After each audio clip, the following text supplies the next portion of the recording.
नमस्कार साथियों।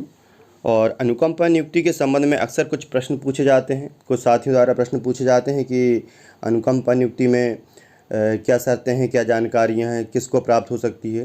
तो इसको लेकर के आज हम कुछ सवालों के प्रश्नों के उत्तर लेकर के आए हैं, जिन्हें आप समझ कर के जान सकते हैं कि यदि आपके परिवार में कहीं ऐसी कोई दुर्घटना घटती है तो किस प्रकार आप अनुकंपा नियुक्ति प्राप्त कर सकते हैं। वीडियो को अंत तक देखें जिससे कि आपको संपूर्ण जानकारी प्राप्त हो सके। और सभी कर्मचारी जो शासकीय कर्मचारी हैं उनके लिए बड़ा आवश्यक है कि उन्हें भी कुछ नियम और जो कार्य हैं अनुकंपा से नियुक्ति वो जानकारी होना चाहिए कि किस प्रकार अनुकंपा नियुक्ति प्राप्त हो सकती है और वे दूसरे लोगों की मदद कर सकते हैं। तो सबसे पहले हम कुछ प्रश्न जो हैं अनुकंपा नियुक्ति के संबंध में अक्सर पूछे जाने वाले उनको देखेंगे कि सरकार के किन प्रावधानों के तहत अनुकंपा आधार पर नियुक्ति को विनियमित किया जाता है। तो ये शासन के पत्र प्रपत्र क्रमांक रहते हैं, इसके आधार पर नियुक्ति हर विभाग में अलग अलग दी जाती है। फिर दूसरा है अनुकंपा नियुक्ति से संबंधित योजना का उद्देश्य क्या है। तो इस योजना का उद्देश्य ऐसे सरकारी सेवा के आश्रित को अनुकंपा नियुक्ति प्रदान करना है जो सेवा काल में मृत्यु यानी सेवा के समय रहते हुए मृत्यु को प्राप्त हो जाए।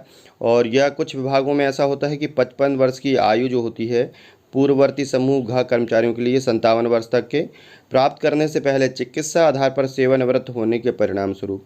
तो कुछ ऐसे लोग थे जो चिकित्सीय आधार पर सेवानिवृत्त हो जाते थे और परिवार को गरीबी और आजीविका के किसी स्थायी साधन के बिना छोड़ जाते थे ताकि संबंधित सरकारी सेवक के परिवार को वित्तीय कार्रवाई की राहत दी जा सके और आपात स्थिति से उबरने में उसकी सहायता की जा सके। तो ये कुछ विभागों के लिए महत्वपूर्ण था। इसके बाद हम देखेंगे कि क्या यह योजना सशस्त्र बलों के लिए सदस्यों पर भी लागू होती है। तो कुछ जो सशस्त्र बल वाले हैं उनके भी प्रश्न आते हैं। तो सशस्त्र बलों पर यह सेवा जो है योजना है लागू होती है कि नहीं। तो हाँ, इसका उत्तर है जी हाँ। सशस्त्र बल के सदस्य के परिवार के आश्रित सदस्य को रक्षा मंत्रालय के अधीन किसी स्थापना संगठन में सिविल पदों पर नियुक्ति हेतु विचार किया जा सकता है यदि सशस्त्र बल के उस सदस्य की 3 शर्तें हैं, जिसमें सेवा काल में मृत्यु हो जाती है या वह कार्रवाई के दौरान मारा जाता है या चिकित्सा आधार पर जिसकी सेवा समाप्त की गई हो और जो सिविल नौकरी के लिए अक्षम हो। तो ये 3 शर्तों के तहत जो है सशस्त्र बलों के जो कर्मचारी हैं उनके दिवंगत होने पर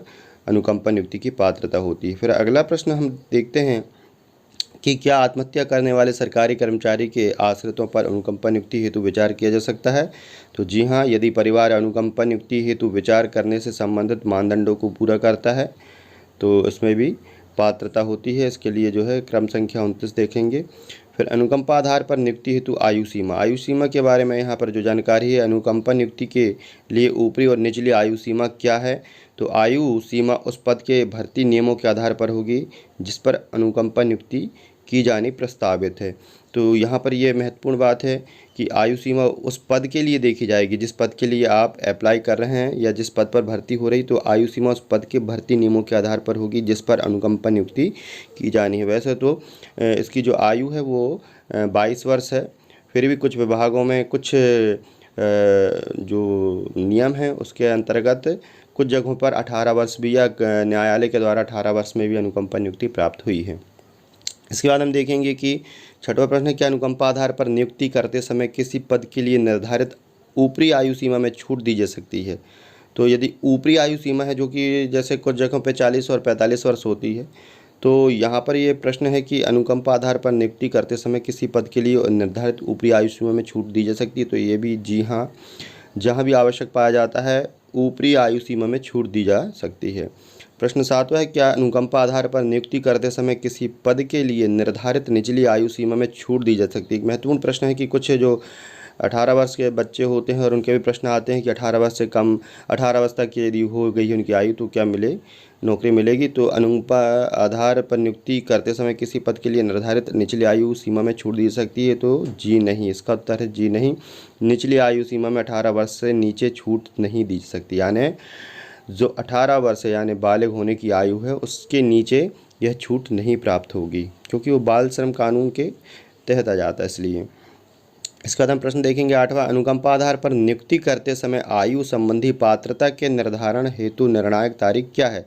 तो अनुकंपा नियुक्ति के लिए आवेदन की तारीख के संदर्भ में आयु संबंधी पात्रता निर्धारित की जाएगी। अगला प्रश्न देखें, ऊपरी आयु सीमा में छूट देने के लिए सक्षम प्राधिकारी कौन है? तो किसी मामले में अनुकंपा नियुक्ति करने के संबंध में अंतिम निर्णय लेने में सक्षम प्राधिकारी ऊपरी आयु सीमा में छूट देने के लिए सक्षम है। तो सक्षम प्राधिकारी जो है वो ऊपरी आयु में सीमा में छूट देने के लिए सक्षम है। अगला प्रश्न देखेंगे, आश्रितों को अनुकंपा नियुक्ति देने हेतु विचार करते समय चिकित्सा आधार पर सेवानिवृत्त हुए सरकारी सेवक के मामले में आयु सीमा में कोई प्रतिबंध है? आश्रितों को अनुकंपा नियुक्ति देने हेतु विचार करते समय चिकित्सा आधार पर सेवानिवृत्त हुए सरकारी सेवक के मामले में आयु सीमा में कोई प्रतिबंध है? जी हाँ, सरकारी सेवक को 55 वर्ष, पूर्ववर्ती समूह घ के लिए 57 वर्ष की आयु प्राप्त करने से पहले चिकित्सा आधार पर सेवानिवृत्त होना चाहिए। अगला है, परिवार के आश्रित सदस्यों की परिभाषा।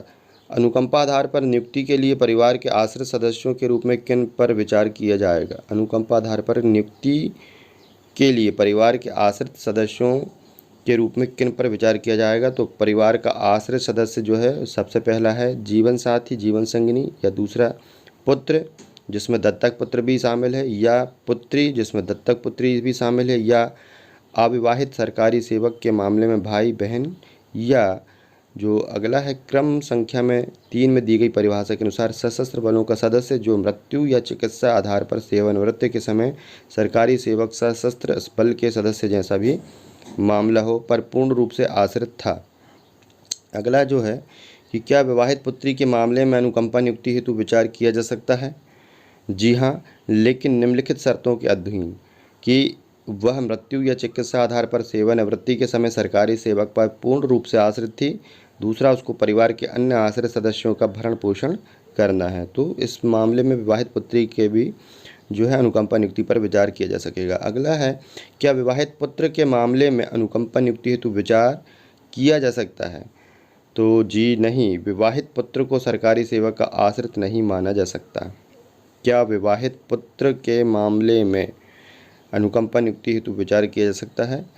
तो यहाँ जी नहीं लिखा है कि विवाहित पुत्र को सरकारी सेवक का आश्रित नहीं माना जा सकता। प्रश्न है, क्या विवाहित भाई के मामले में अनुकंपा नियुक्ति हेतु विचार किया जा सकता है? इसमें भी जी नहीं, विवाहित भाई को सरकारी सेवक का आश्रित नहीं माना जा सकता। अगला है, क्या दैनिक या आकस्मिक या शिक्षु या अनियत या संविदा या पुनः नियोजन आधार पर कार्य करने वाले कर्मचारी के आश्रित के मामले में अनुकंपा आधार पर नियुक्ति हेतु विचार किया जा सकता है? जो संविदा कर्मचारी हैं या डेली बेसिस वाले हैं तो उसमें भी अनुकंपा नियुक्ति की पात्रता नहीं होगी, इसलिए यहाँ जी नहीं लिखा है। अनुकंपा नियुक्ति हेतु केवल नियमित सरकारी कर्मचारी के आश्रित के मामले पर विचार किया जा सकता है। अगला प्रश्न है, क्या स्थायी कार्य प्रभारित स्टाफ के आश्रित के मामले में अनुकंपा नियुक्ति हेतु विचार किया जा सकता है? जी हाँ, स्थायी कार्य प्रभारित स्टाफ सरकारी सेवक में शामिल है। अगला प्रश्न है, क्या अनुकंपा आधार पर नियुक्ति विधवा को पुनर्विवाह के बाद सेवा में बने रहने की अनुमति है? जी हाँ। तो एक महत्वपूर्ण प्रश्न है कि क्या अनुकंपा आधार पर नियुक्त विधवा को पुनर्विवाह के बाद सेवा में बने रहने की अनुमति है? तो हाँ, उसको अनुमति है, जी हाँ।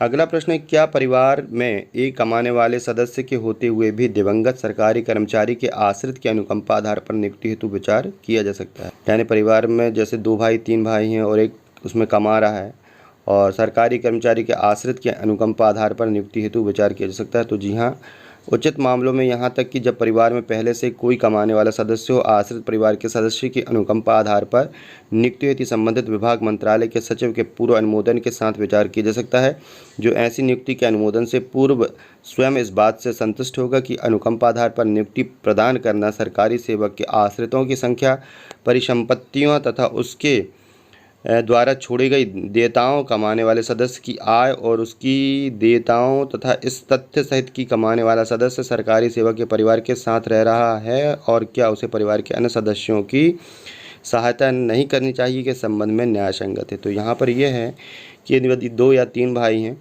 और पहले से 2 हैं तो तीसरा भाई जो है, जो अविवाहित है, उसे आश्रित जान करके और अनुकंपा मिल सकती है, लेकिन उसे परिवार के जो आश्रित सदस्य हैं सभी का जो है देखरेख करनी पड़ेगी। इसके बाद अगला प्रश्न जो है कि क्या एक गुमशुदा सरकारी कर्मचारी के आश्रित के अनुकंपा आधार पर नियुक्ति हेतु विचार किया जा सकता है? क्या एक गुमशुदा सरकारी कर्मचारी के आश्रित की अनुकंपा आधार पर नियुक्ति हेतु विचार किया जा सकता है? तो ये जी हाँ, इस विभाग के दिनांक 9/10/1998 के कार्यालय ज्ञापन में निर्धारित शर्तों के अधीन गुमशुदा सरकारी कर्मचारी के आश्रित परिवार की अनुकंपा आधार पर नियुक्ति हेतु विचार किया जा सकता है। तो कुछ नियत समय तक के उसकी देखी जाती है जानकारी गुमशुदा व्यक्ति की, कितने वर्ष तक के वो गुमशुदा है, उसके बाद जो है आवेदन किया जा सकता है। अनुकंपा आधार पर नियुक्ति हेतु सक्षम प्राधिकारी। तो किसी मंत्रालय विभाग के मामले में अनुकंपा आधार पर नियुक्ति करने के लिए सक्षम प्राधिकारी कौन होता है? तो संबंधित मंत्रालय या विभाग में प्रशासन के प्रभारी, संयुक्त सचिव, या खा नंबर में संबद्ध तथा अधीनस्थ कार्यालय के मामले में अनुपूरक नियम 210 के अधीन विभाग का प्रमुख, और तीसरा है विशेष प्रकार के मामलों में संबंधित मंत्रालय विभाग में सचिव। और ऐसे बहुत सारे प्रश्न हैं जिनके उत्तर हम आगे देखेंगे। वीडियो काफ़ी बड़ा हो जाएगा, इसलिए इस वीडियो को हम यहीं पर विराम देते हैं, और इसके बाद के आगे की जानकारी हम अगले वीडियो में देखेंगे। और चैनल को सब्सक्राइब जरूर करें, वीडियो को लाइक शेयर जरूर करें, जिससे कि अधिक से अधिक लोगों को इस बारे में जानकारी प्राप्त हो। धन्यवाद।